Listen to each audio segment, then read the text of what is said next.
সবুজ পাহাড়ের ভাজে ভাজে চোখ জোড়ানো ড্রাগন ফলের বাগান। উঁচু বাঁশের খুঁটি ও সিমেন্টের পিলারে বেয়ে উঠেছে ক্যাকটাস জাতীয় গাছ। গাছে গাছে ঝুলে আছে রঙিন ড্রাগন ফল। দিন দিন বান্দরবানে জনপ্রিয় হয়ে উঠেছে ড্রাগন ফলের চাষ। পাহাড়ের মাটি ও আবহাওয়া ড্রাগন চাষের জন্য উপযোগী হওয়ায় কৃষকরা বাণিজ্যিকভাবে আগ্রহী হয়ে উঠেছেন এ ফল চাষে। এবছর কিন্তু ফলন খুব ভালো দেখতেছে আর কি। ইতিমধ্যে আমি কয়েক দফা আমি বিক্রি করছি, তো এখনো এটা কিন্তু আপনার নভেম্বর পর্যন্ত এটা ফলন দিবে। জেলার রুমা, রোয়াংছড়ি, থানচি ও সদরসহ বিভিন্ন উপজেলায় এখন দেখা মিলছে ড্রাগন ফলের বাগান। প্রতি বছর এপ্রিল থেকে মে মাসে চারা লাগানো হয় এবং জুন জুলাইতে বাজারজাত করা হয় এই ফল। হ্যাঁ, এই বছর আমি দেখতেছি আপনার আশানুরূপ ফলন হয়েছে।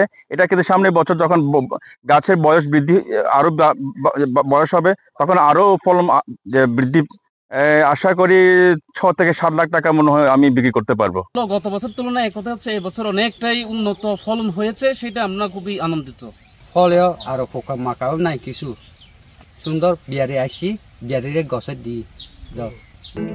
বছরে এক একটি বাগান থেকে 3 থেকে 4 বার ফল আহরণ করা হয়। গড়পড়তায় বাজারে প্রতি কেজি ফল বিক্রি হয় 150 থেকে 300 টাকায়।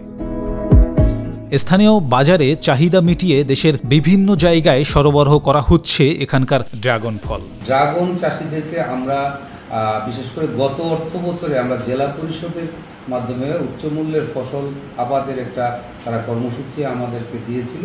সেই কর্মসূচির মাধ্যমে আমরা বেশ কয়েকজন উদ্যোক্তাকে আরও ড্রাগনের কলম দিয়ে তাদেরকে ড্রাগন বাগানে এক্সটেনশনের জন্য সুযোগ দিয়েছি। চলতি বছরে জেলায় 75 হেক্টর জমিতে ড্রাগন ফলের চাষ হয়েছে। প্রতি হেক্টরে উৎপাদনের লক্ষ্যমাত্রা ধরা হয়েছে 20 মেট্রিক টন। আশা জাগানো ফল হিসেবে বান্দরবানে সম্ভাবনা তৈরি করেছে ড্রাগন। সঠিক পরিকল্পনা ও সহযোগিতা পেলে এ ফল হতে পারে পাহাড়ি অর্থনৈতিক বড় সহায়ক।